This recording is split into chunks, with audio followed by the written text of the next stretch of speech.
Okay, so we only have an hour together. Let me just review a few things.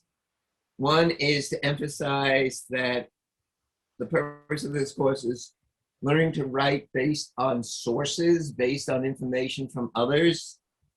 And just to review, one of the basic sources is me. I've studied history for a long time, so I'm a good source of information. Another source is a secondary source, the book Gotham, which is a textbook for the course, which I'm sending you those PDFs. The third source is a primary source like Jewett's Law, and today we'll be working with Restless City, which is a book of primary sources. The fourth source, which you should not ignore, and I notice many of you are not ignoring it, is each other. Your students, you're learning. If someone says something smart, quote them. And I notice because of this technology, you all know each other's full name. So it's very nice. Quote each other. And the fifth source will be the videos that we watch in class. Let me make another point that all history and all writing in history needs structure. In other classes, they've taught you about outlines and the way you structure your answer. If you don't have a structure, you're just all over the place and you start writing thoughts down. So the structure for this class, I'll be providing the structure, and the structure is the questions. So the questions that we do each week kind of replace the outline. But when you don't have me around and you're doing this work for others, whether it be a job, some job you have or another class you're taking, remember the first thing you have to do is give yourself structure. You got to know where you're going and what you're doing. It's like driving a car, else you're all over the place. I'm giving you the structure in this class. I'm giving you the questions. But in other classes, you have to do the structure yourself. Okay, so that's my message for today. And let me start this class by saying here is the structure for what we're about to talk about, which is, Oleg, can you put this up? These are the questions on New Amsterdam and Peter Stuyvesant. So put it up on the share screen. I hope you all got this. This is the structure for the class today and next week. And it's questions about Peter Stuyvesant, about New Amsterdam, about the Dutch colony. No, that's the reading, Oleg. This is the spring 2021. Describe New Amsterdam when Peter Stuyvesant arrived. No, not that. Those are the first two. That's what we're going to be using when we answer the questions. But this, no. It's I sent it yesterday to all the students last night, and I think you have it. You don't. I guess you don't have it right now. No. These are all PDFs. This is a Word document, Oleg, that has all the questions. If you don't have it, I can send it to you real quickly. Let's go back to the class. Take me back to the whole, let's get rid of the share screen. And take me back to the class. Okay, did everybody get my email last night? And did everybody get these questions? Who didn't get these questions last night? I sent it as an attachment. I got them. Everybody got it? By your silence, I assume you all got the questions. All right, there are 7 questions. What's that? I received it, but I can't print it out.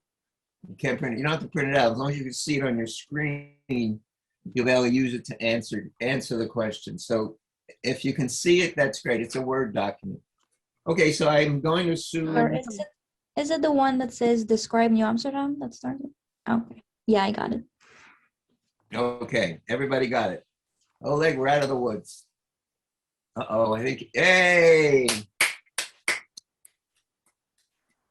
Okay, these are the questions. Today we're going to do the question 3 together to get you ready.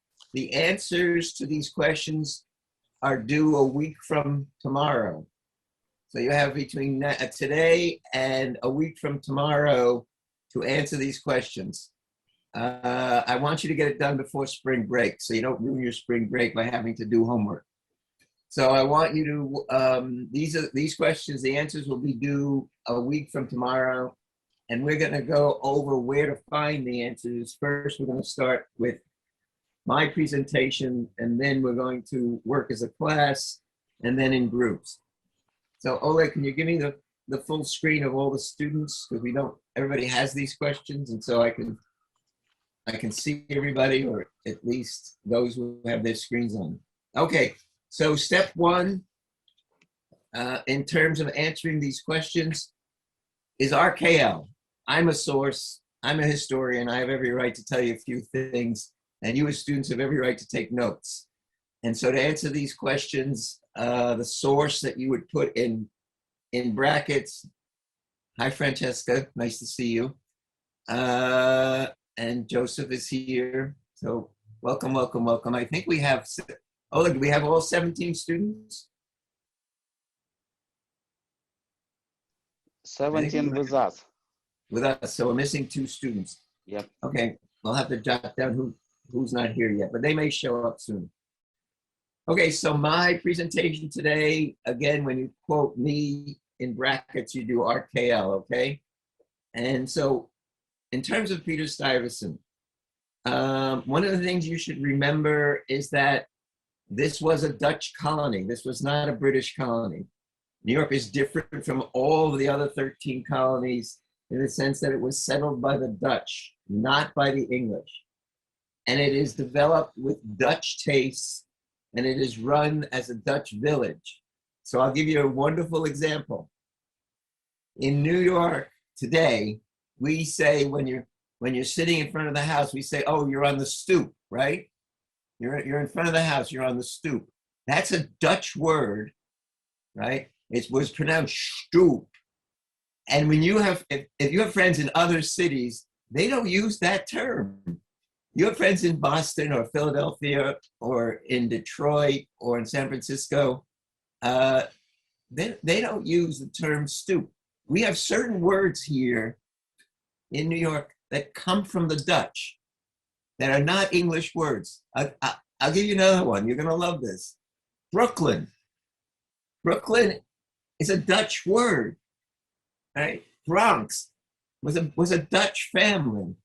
And so you should keep in mind that one of the reasons New York is so different from everywhere else along the original colonies and along the coast is that we weren't British. We were Dutch, and there's some Dutch feel to New York that remains.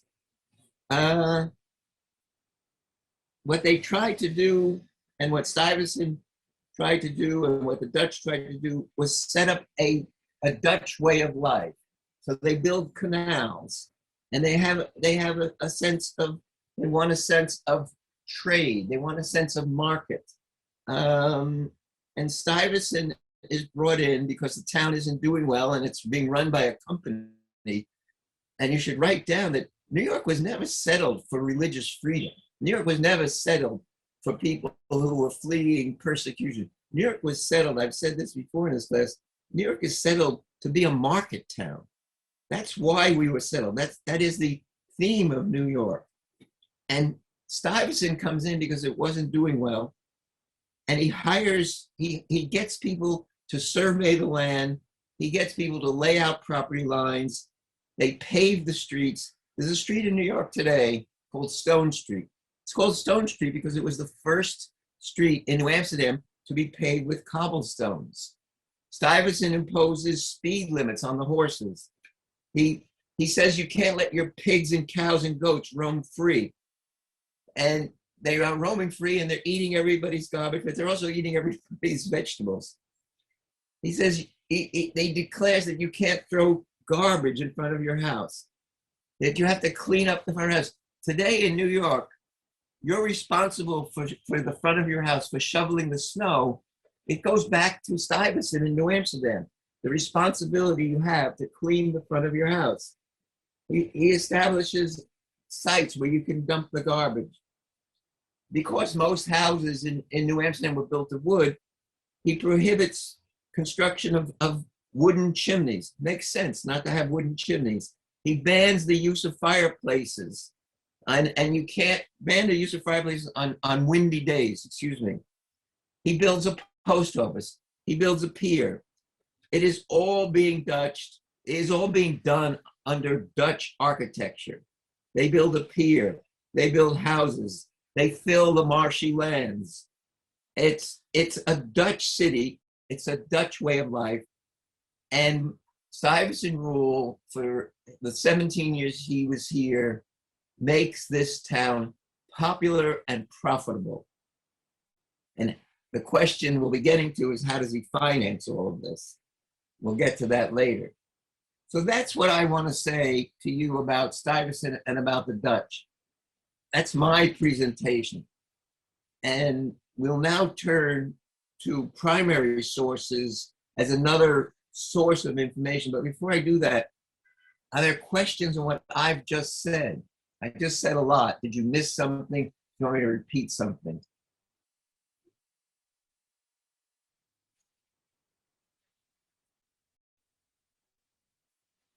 So it's fair to say that the Dutch, they really built New York from the ground up. Exactly. And write that down. Who was that?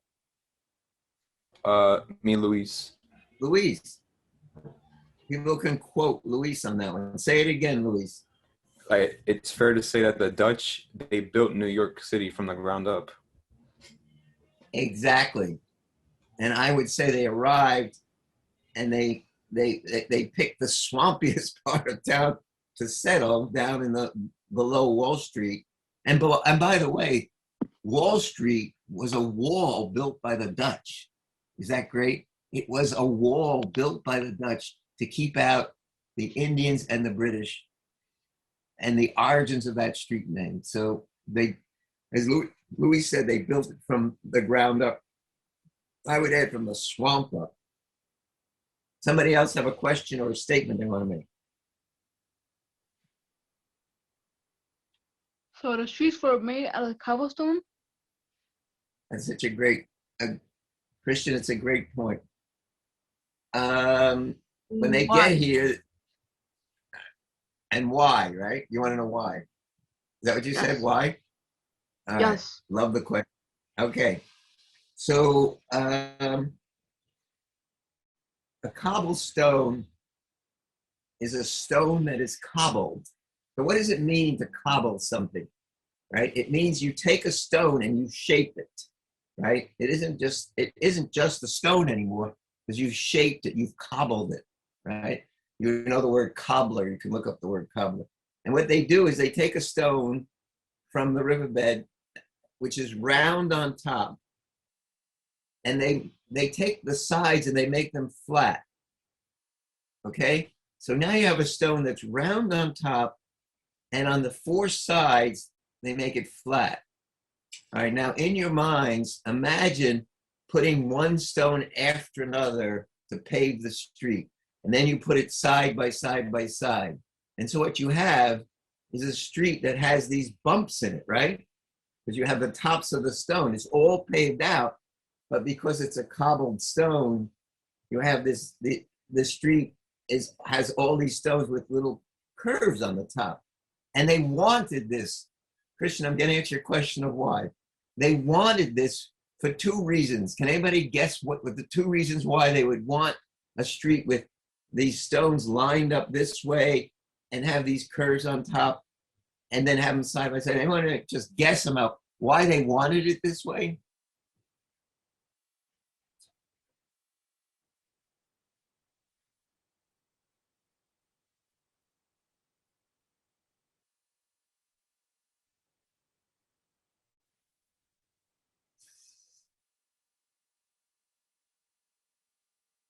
Carmela, you want to tell us? I like what you said in the chat.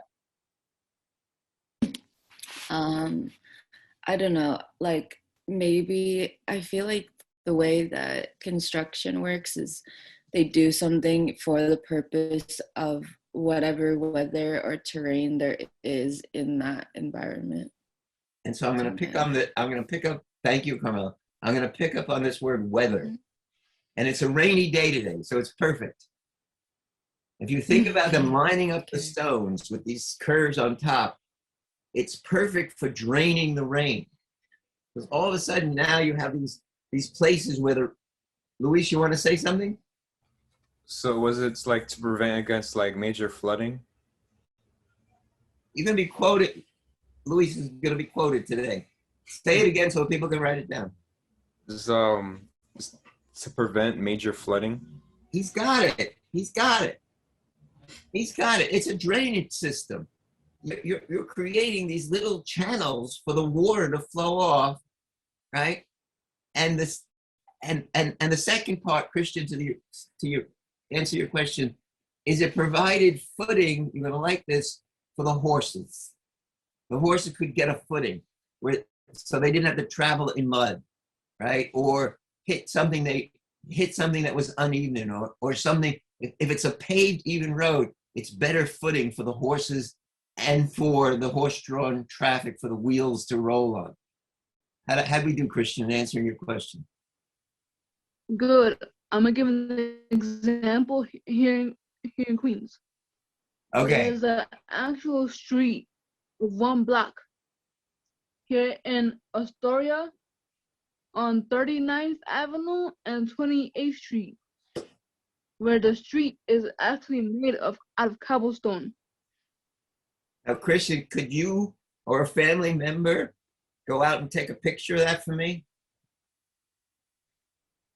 I'll try. All right, not required. I'm not allowed to require any students to leave their house. So make sure you wear a mask. Wear 2 masks. But if you send me a picture of that, I'll share it with all the other students, okay? All right. That's fine. All right, thank you. Other questions? Other questions?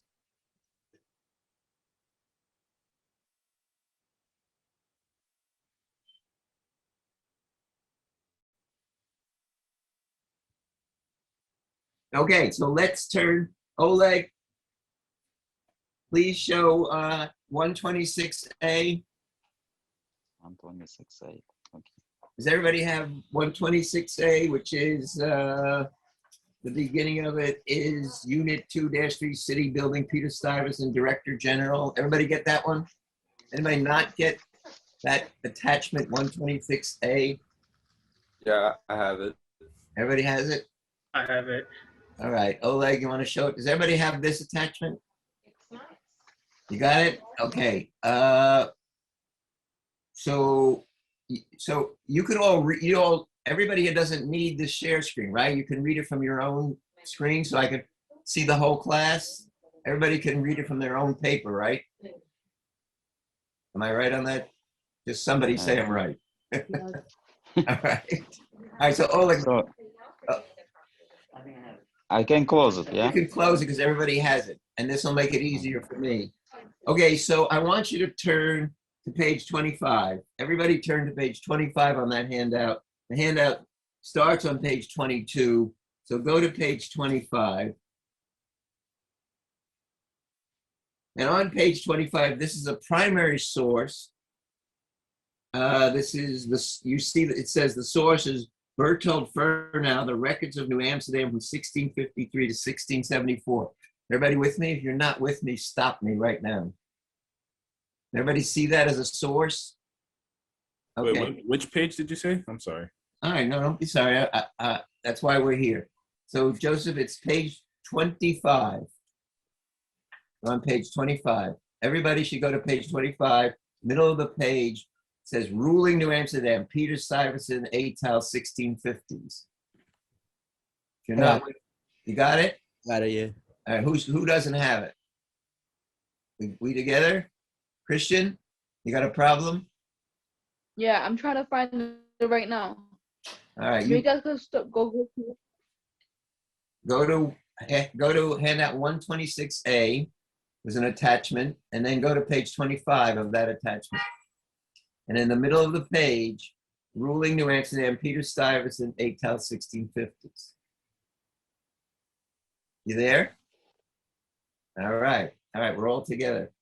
Now down, so the source, when you're quoting this, instead of giving me this whole reference of Bertel Fernau, editor of the records of New Amsterdam, you could just put in brackets Fernau, F-E-R-N-O-W. I'll know what you're saying, okay? When you're quoting from the primary source, okay?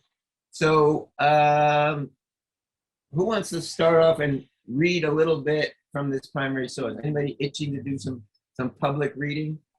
I'm sorry, Professor. What did you say the source would be in bracket? Fernau, F-E-R-N-O-W. This is the last name of the editor of this book that I Xeroxed from. It's a primary source, I mean. So Narissa, you want to do a little reading? May 31st, 1647? Okay, just give me a minute. Yeah, sure. Go ahead.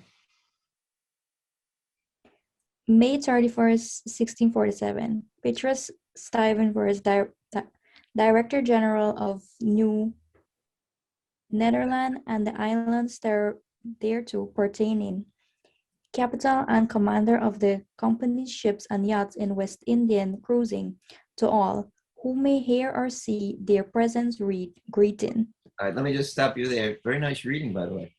Thank So you. we call him Peter Stuyvesant, but his Dutch, the Dutch name is Petrus. Note that.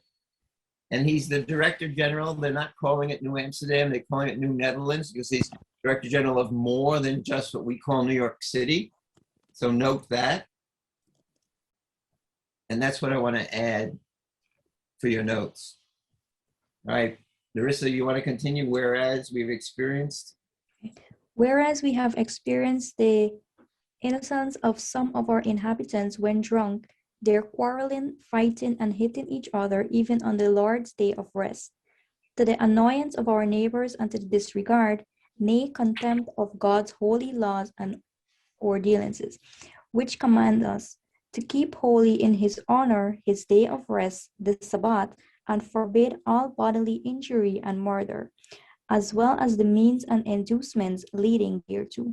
Okay, so right away you're going to say to yourself, what is this? What is this writing? What are these words? Primary sources are going to do this to you all the time. When you're reading the original language, going back to 1647, it's going to bother you, right?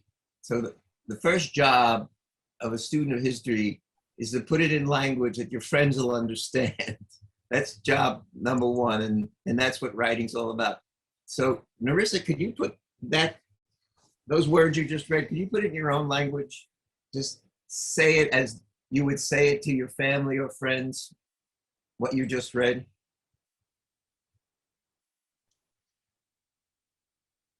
I would say something like the neighbors, they're annoying their neighbors with like the fighting and quarreling when consuming alcohol, something along that line. Okay, everybody write this down. You can quote Narissa because she's absolutely right. All right, so the introduction is, here's one of the problems that Stuyvesant is trying to solve in this town of New Amsterdam. And Narissa, say it again so they can write it down and quote you. I would say that they are disturbing their neighbors on what their neighbors consider as their peaceful day with their quarreling and fighting when consuming alcohol. Right. And the major concern of any company is for people to feel safe in the town. Because if people feel safe, they'll come, they'll buy goods, they'll go to the market. And that's what you want when your emphasis is making money.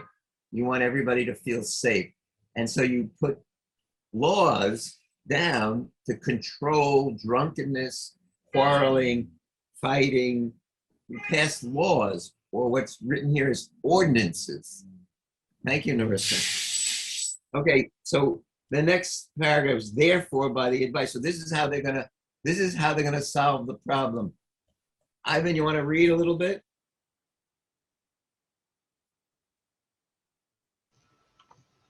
Yeah. Start with therefore. So everybody knows this is now how Stuyvesant is going to solve this problem of drinking and fighting and hitting each other to provide an orderly town so business can take place. Go ahead, Ivan. I'm sorry, where am I starting from? Therefore, by the advice of the late Director General and of our council, and to that end, to the end, towards the bottom of the page, page 25. Sorry. All right, page 25. Therefore, by the advice of the late Director General and of our council, and to the end, that instead of God's curse falling upon us, we may receive his blessing. We charge, enjoin, and order herewith principally all brewers, tapsters, and innkeepers, that none of them shall upon the Lord's day arrest, by us called Sunday, entertain people, tap or draw any wine, beer, or strong waters of any kind, and under any pretext before 2 of the clock, in case there is no preaching or else before 4, except only to a traveler and those who are daily customers, fetching the drinks to their own homes. This under penalty of being deprived of their occupation, and besides a fine of 6 Carolus guilders for each person who shall be found drinking wine or beer within the stated time. Okay, so I'm asking you the same thing. As I asked Narissa, and for those students who are taking notes, and you should all be taking notes, give this to us in words you would use if you looked at this paragraph and you wanted to tell family or friends something you learned that was interesting from this paragraph about the way they controlled drinking and fighting in early New York, called New Amsterdam at the time.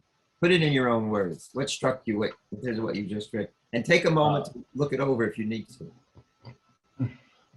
Yeah, well, they're setting that on Sunday, any brewers, basically beer makers and tapsters and innkeepers, anywhere that alcohol is sold, that they will not work on Sundays.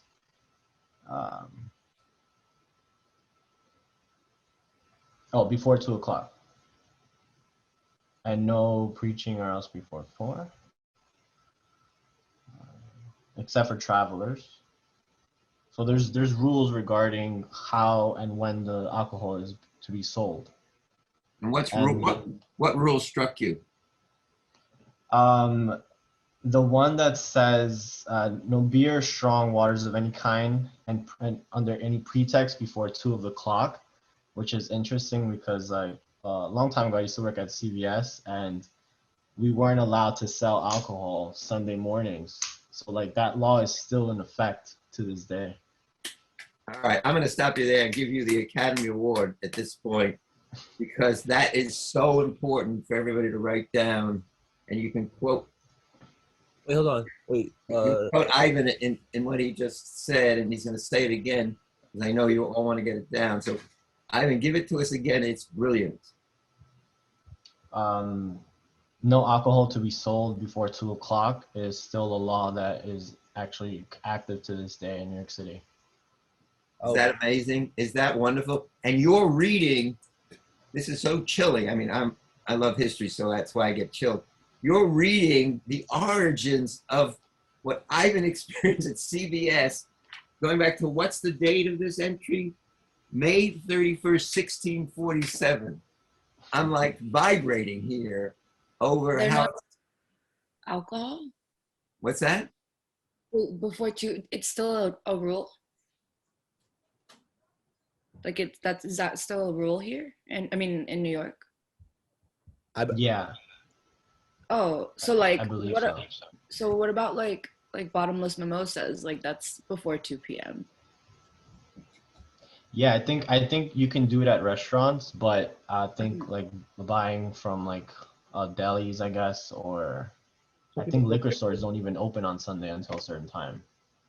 Oh. Obviously, you can get alcohol at kind of anywhere because you Yeah. know there's always places you can find it. Yeah. But I know, like, I think it's law. At least it was like 8 years ago, so I'm not sure anymore. I mean, it happens next to my church. People be drinking beer before 2 p.m.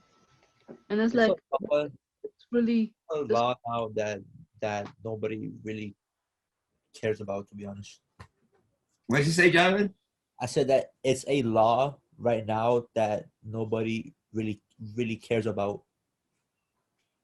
Like they Because- don't follow, you mean? Because there's Yeah, no- it's not enforced, maybe. it's not enforced. So, but how are they enforcing it how are they enforcing it in 1647? What do you see in that paragraph in terms of what under penalty of being what? You see it? It's the last 3 lines there. Ivan, you want to A read fine. it?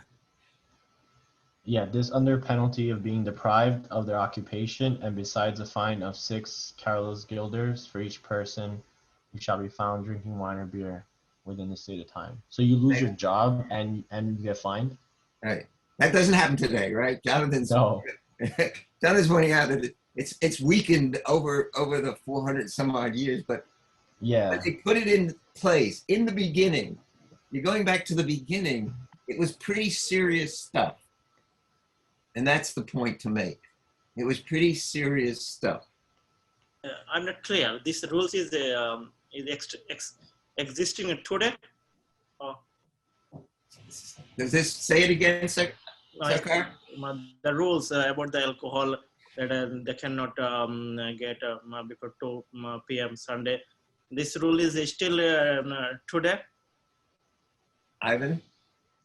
8 years ago, CVS, they told us we couldn't because of a law, but I think it's mostly because it's a corporation. So I think they tend to like follow those things more to the key. But I think the times have probably changed. I don't know. It's like during the AMs you can't buy or something. Yeah, I have no idea that they have any restriction about alcohol right now. You can definitely go for bottomless mimosas in Brooklyn every Sunday. Yeah. I know that for a fact. Christian, you want to add what was happening next to your church? Yeah, I was saying that next to my church, there's both a restaurant and a bar. And they will be drinking at 2 o'clock in the afternoon when we're still in the church. But before 2, they can't drink? Yeah, I'm not saying they just can't. I'm not posted saying it. they can. Ivan, what'd you say? Arbaz posted in the chat the New York liquor laws, and it says no alcohol service before noon in New York City. Obviously, like not everyone follows that, but Carmela knows a place in Brooklyn. nah, you can Actually, yeah. Around Metropolitan Avenue in Williamsburg, there's a breakfast place where it's $10 breakfast every Sunday, and it comes with like really like everything. But the $10 breakfast has bottomless mimosas with it. So if you guys want to check that out, I don't know what it's called, but I think I've been there. It's around Williamsburg. Put it in the chat. There's a spot in Jackson Heights too. There's a place in Jackson Heights too. Arbaz, what did you find that you put in the chat about the law in New York City? Oh, that Monday through Saturday, legally it's 8 a.m. to 12 a.m., but on Sundays it's 12 p.m. to 9 p.m. So I guess, yeah, the law kind of stayed in effect, but not as harsh as before. This is great. Sarkar, you got your answer from this great group of students who did the immediate research on this. And what I like, let me just add what I like to this, was that like every law, and you're all pointing out, there were some exceptions. They said, even when they passed the law, they said this will not apply to daily customers. You see this line I'm reading? Except, I love this line. This is so New York, and this is so true today. And you're all finding the exceptions, right? You're all pointing to the exception, but listen to this, except only to a traveler and those who are daily customers fetching the drinks to their homes. So the origins of the flexibility that you're all talking about, you see it here. It was made with loopholes. All right. Everybody ready to write this down? Ivan, you got to say that again because it's perfect. It's perfect. It Ready? was made with loopholes. It was made with loopholes. And what Atta is saying and Carmela is saying and Arbaz has found out is that that's New York.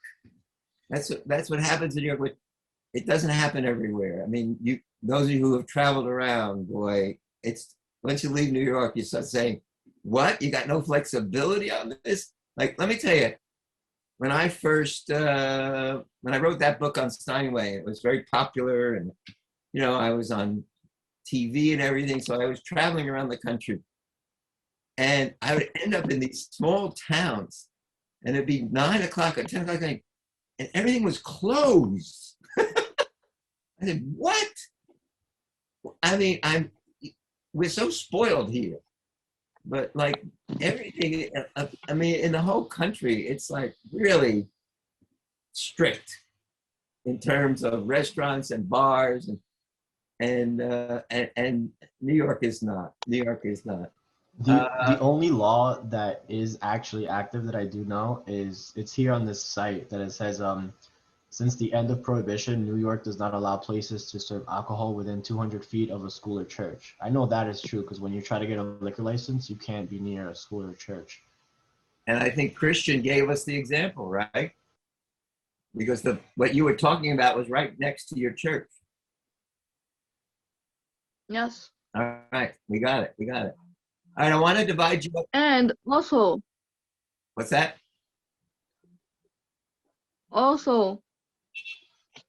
there's a law that says that restaurants can't put their tables in front of religious places. And they even break that law where they actually put the tables outside on the sidewalks in front of the church when that's illegal. Oh. Okay, I want Oleg to divide you up into groups. We're going to do 4 groups, 3 groups of 4, and 1 group of 5. I want you to stay on page 25, and when you come back, it's now 1:42, so you're going to come back in 10 minutes. I want you to pick one more example on that page that you want to report back to the class of something you've discovered about the rules and regulations passed in New York in 1648 that are interesting, that were passed to put order to the town and ring true for today. So Oleg, will you divide the class up into 4 groups, 3 groups of 4, 1 group of 5, yes. and the assignment is to come back in 10 minutes and do together what we just did. Pick your thing and report back on what it was that struck you about a law in New York that was passed then, that was interesting, and that somehow still applies today. Go ahead, write them up. I'll see you in 10 minutes. So those of you taking notes, did you hear what Atta said? Atta, you want to repeat it for everybody in terms of what you felt was a very important decree from group 1? Labor laws back then started to the Indians not getting proper remuneration and not being paid fairly or being paid nothing for the services they said. And now to this day, we have union and labor laws. Some places have union, some places have state laws that say that you have to get paid your proper fare. And if you don't, you can sue them or you can fight it through the union. Okay, let me add to that. This is Art Kale's addition to what group 1 said, that one of the reasons that a law like that would be passed, and one of the reasons that business owners and people in the marketplace and the Dutch, starting with Stuyvesant, wanted people to be paid, is because people who have money buy things. And what they're trying to encourage is a consumer class. One of the reasons that Washington passed this recent legislation for $1.9 trillion is they want us all to spend money. Without wages, without income, the economy, the marketplace falls apart. So it isn't just goodwill. It isn't just humanitarian. It isn't just, oh, these Indians should get paid, or oh, these workers should get paid. Okay, I'll agree that that's part of it. But think about this. The bigger piece in a market economy, the bigger piece in capitalism is that you, me, we all have money in our pockets to go buy stuff. And it's the buying stuff that is the engine, that is the grease, that is the fuel of capitalism. And I don't know how else to say it, but when you read that law, you say, "Oh, aren't they being nice to the Indians? Oh, isn't that great? They don't want slavery of the Indians. They want to pay them." Okay, it's nice. I'll admit it's nice. But there's another piece here, which is you want them to have money in their pocket to go to the marketplace and buy.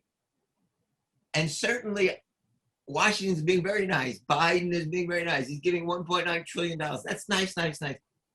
But they want that money in your pocket so that you can go spend it. And that drives the economy. All right, put it down in your own words, but don't miss that. All right, question.